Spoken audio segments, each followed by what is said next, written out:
গন্ধরাজ কাতলা পাতে পেলে মন হয় উতলা। এই রেসিপি আমার পরিবারের সবার প্রিয়, তাই তাদেরই আবদারে আজ বানিয়ে ফেললাম আবার গন্ধরাজ কাতলা। মাছটাকে ভালো করে কেটে ধুয়ে পরিষ্কার করে তাতে লেবুর রস বা ভিনিগার দিয়ে খানিকক্ষণ রেখে দিতে হবে।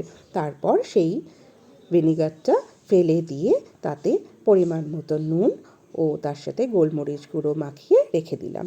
এরপর মিডিয়াম সাইজের 2 বা 3টে পেঁয়াজ নিয়ে কুচি করে নিলাম ভালো করে, ও ভিজিয়ে রাখা পোস্ত, সর্ষে, সাদা তিল, একটা কাঁচা লঙ্কা দিয়ে ভালো করে মিক্সিতে বেটে নিলাম। এরপর কড়াইতে তেল দিয়ে সেই কুচিয়ে রাখা পেঁয়াজ খানিকটা বেরেস্তা করে রেখে দিলাম। এরপর সেই তেলের মধ্যেই মাখিয়ে রাখা নুন দিয়ে মাছটাকে এপিট ওপিট করে বাদামি করে ভেজে রেখে দিলাম।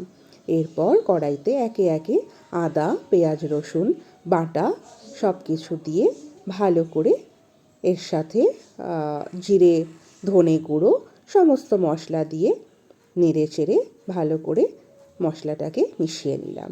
এরপর মশলাটা একটু ফুটে উঠলে তার মধ্যে দিয়ে দিলাম কাঁচা লঙ্কা ও ভেজে রাখা মাছগুলো দিয়ে ফুটিয়ে নেব।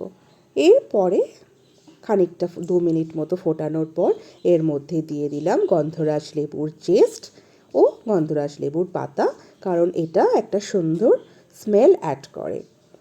দিয়ে চাপা দিয়ে 2-3 মিনিট মতো ফুটিয়ে তারপর ঢাকাটা খুলে এর মধ্যে বেরেস্তাটা মিশিয়ে দিয়ে তার মধ্যে দিয়ে দিচ্ছি গাওয়া ঘি।